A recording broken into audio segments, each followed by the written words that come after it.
it's not to them. They don't know, they don't understand. And that might be why they just don't care, is that they don't know what you've done. And it's hard for us to elaborate what it is that is equivalent to civilian life. Yeah.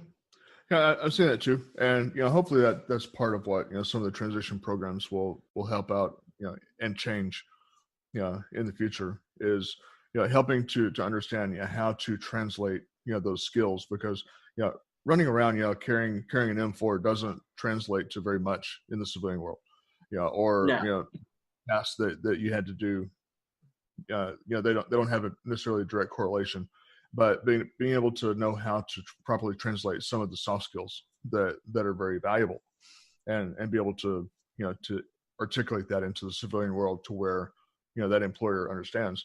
But then also educating the different corporations. I know that there are people out there that that's part of what they're doing, trying to help those corporations to understand. Instead of just checking a box for the political purpose of, okay, I've hired a veteran, good, I'm check one done, and now I can move on because I've got my quota, is to really understand, the true value of hiring veterans, so they can realize things such as, the veteran does 30% more production, that's valuable, or, that veteran's able to earn 30% more than a civilian, that's valuable. But, just being able to educate those companies on that. So yeah, that I can see those huge transition things. Did you find that going from the environment of the military, that camaraderie and the brotherhood that we had in there, and then coming to the civilian world where that was completely absent, was that something that you struggled with as well? A little bit, but my experience, I think, is a little more unique than maybe most others. And the reason I say is because when my first duty station, when I got to Germany, it was very camaraderie. It was very close. It was really a family. It was my unit.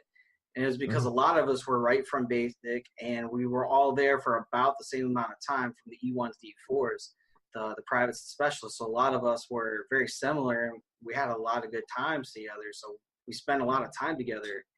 But then I went to Fort Drum when I left there, and I was only there for like 3 weeks, and then went to Afghanistan for a year. So I went with a lot of people that I had no connection with. I never trained with them.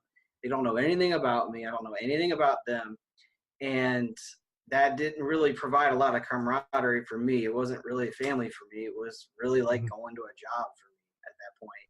And then when I got back, I got, from deployment, I got married. So I didn't live in the barracks. I didn't, hang out with anybody. I was somewhat isolated. So I guess for me, in that aspect, I was a little more lucky than some of the other ones that have a big issue with that, because I was already, not, very well connected with my unit when I last left. Oh, okay. So when you started your business, were there particular hurdles that you had to overcome in the very beginning, and then when you came up with the solution to that, were those solutions kind of obvious to you, or you just sort of stumble on that? Yeah, I think one of the issues I first had was kind of logistically the process of my business. So how do I go do a tax return at Starbucks, or how do I go do a tax return at someone's house? What does that look like? How long does that take? What should I price myself? A lot of these very common things. And some of that's just trial and error. You have to go through that hurdle first to figure it out. Because I'm sitting here thinking, in the beginning, it was only going to take me half an hour to do a tax return. And if people had just given me the information and let me do it, sure. But a lot of times, people want to talk. They want to have a conversation while they're doing that. And that takes longer than half an hour to do a tax return. So you have to be expecting that, that there are variables other than just what your exact work time frame is. So that's just something that I had to learn. So I just trial and error as I went through. I said, okay, well, I need to make appointments a little bit longer. I need to offer these extra services, and it's just been trial by error for most of my stuff. Yeah, that makes sense. So when you were getting started, maybe talk me through sort of what that process looked like. What you have to do at the very beginning, and then building up your business. What did that look like for you? So starting off, I had to make the business appear to be, and it was, but legitimate and credible and professional. So one of the first things I did was actually go ahead and file my LLC. So that way it was BMC Accounting LLC. People feel a lot more comfortable when they see that people are actually organized with the state and authorized to do business versus just some dude named Doug that does something, especially when you're dealing with people's money and taxes. So first I did that, and then I went through and made sure I had good software. That way it would work well with them. I trained up on that. And then the next thing was really just getting out to try to figure out how am I going to go about getting clients? How do I actually do that? And that took quite a good learning process to figure that out. And most of it was just Facebook advertisement. And I don't mean paid advertisements. It was mostly just joining little groups here and there and talking and trying to throw my business out there. Mm-hmm. Cool. So ultimately, what compelled you to go into this direction of, doing the BMC accounting? It was in college, actually, because I was near my second to last semester for criminal justice, which, by the way, if anyone is listening, don't chase that degree. It's really not worth it. Most police agencies don't really care if you have it. So that'll save you some heartache. But anyway, I was in my second to last semester, and I had a business elective class, and they were talking about balance sheets and income statements and statement of cash flows and all this stuff. And I was like, well, that seems pretty cool. And it was just a brief general description of it. So I was like, I'll add on an accounting class. And I took Principles of Financial Accounting 1, which is essentially basic bookkeeping, really is what it is. And I fell in love with it, and I just kind of walked right away from criminal justice and switched over to accounting. So that's when I knew that I wanted to get into this. And I figured, this is one of those things that you can be in business for yourself. Like as a cop, you can't start a police agency. You can't just do that. There's laws behind that, but you can start you can start your own business as an accountant. A lot of people do that. So that's kind of where I started flowing into that naturally. And I actually started my business while I was still in college. Oh, wow. Okay. Do you think that there's any other profession besides what you're doing currently that you would want to endeavor into at some point? Yeah, I think at least from here going forward, I'd like to end up getting into a lot of different passive income, like rental properties. I really want to get into real estate. That would probably be where I want to see myself in 15 years, is just kind of having a passive interest in all of my business endeavors. Even BMC Accounting LLC, in 15 years, I don't want to still be doing tax returns. I want to have a bunch of employees that do that for me, and I own the business. Right. So that's where I would like to see myself doing it that way. But if I didn't even choose accounting, it'd probably be working like on cars or something with my hands. I've always enjoyed doing it. I don't have the greatest knowledge in them, but I love working with my hands too. Oh, excellent. So what would you say your greatest character strength is?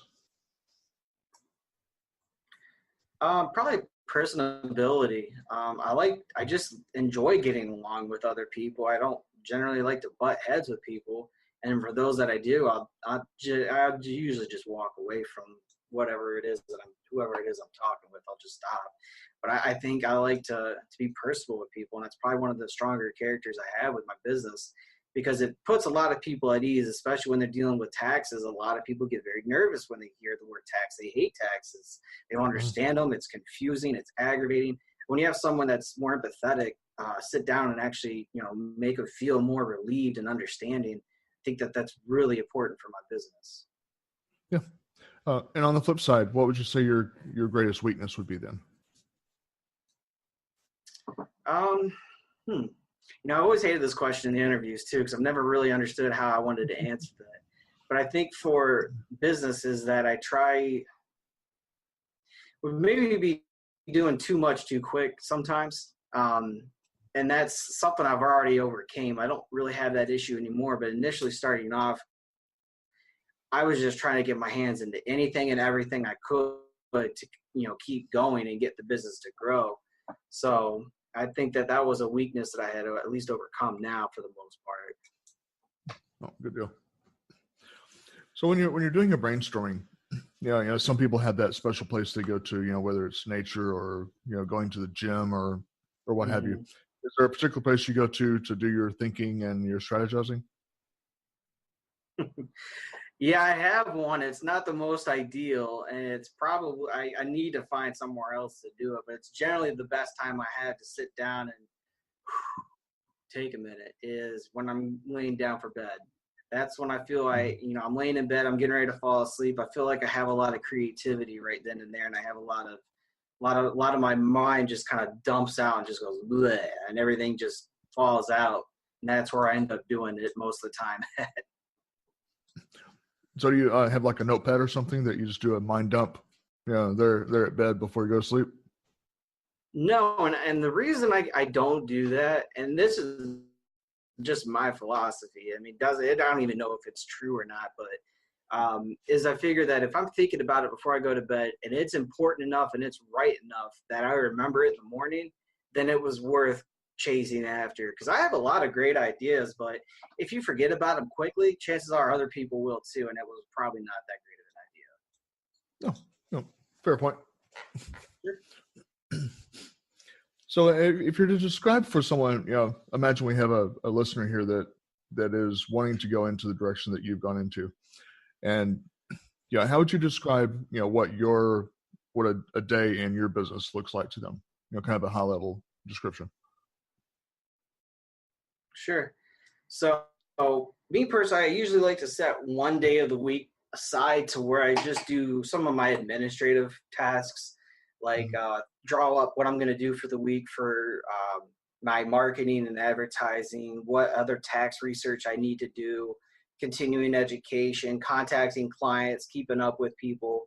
That's kind of like what I like to do for one day of the week. And then the rest of the week, I like to actually do my job, which is like the bookkeeping, the payroll, the tax returns.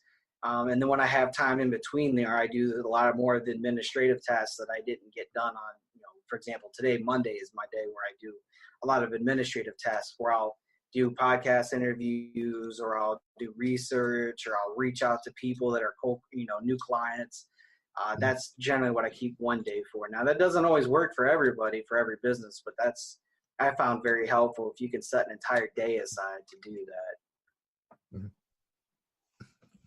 Okay. And kind of in winding up a little bit, the last question I have is kind of a trivia question for you.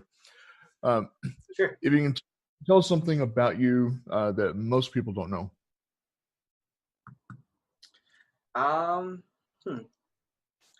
One thing that most people probably don't know about me. My full-time job was as the Department of Veterans Affairs. I worked at facilities maintenance as housekeeping, and I've done it for 4 years. And I did that while I was growing my business and keeping it moving. And that was my job that paid the bills. So, a lot of people may not think that you can start somewhere and what most people would be considered the bottom, it's like a housekeeper at a hospital, and then you end up owning a business and becoming successful. It doesn't really matter where you're at. Yeah. Yep. Good stuff. Well, now our listeners are going to need to be able to get a hold of you. So, is there some good contact methods that they can use to reach out to you? Yeah, the easiest one is going to my website, which is just BMC Accounting, LLC.com. On there, it's got a lot of great information on there. It's got what I do for services, what the prices are for different services. It also has how to contact me. Or you can just call or text me at 419-705-8893. That's my personal phone. I keep it on me all day long. And my business hours are until 11:30 at night from Monday to Saturday Eastern time. And that's because I have clients all over the U.S. So I've got clients in California that are 3 hours behind me, and 8:30 for them isn't really all that late. So you feel free to get a hold of me whenever, really. Excellent. Well, Brandyn, I appreciate you taking some time out of your schedule here to sit down with us and give us some insight into your world and get to know you a little bit and what things matter to you. And sure, thank you. I certainly appreciate that time, and it's been an honor to sit down with you. And like I enjoy telling all of my friends that come on the program, I'll see you around the bend, my friend. Oh, thank you. Thank you, sir.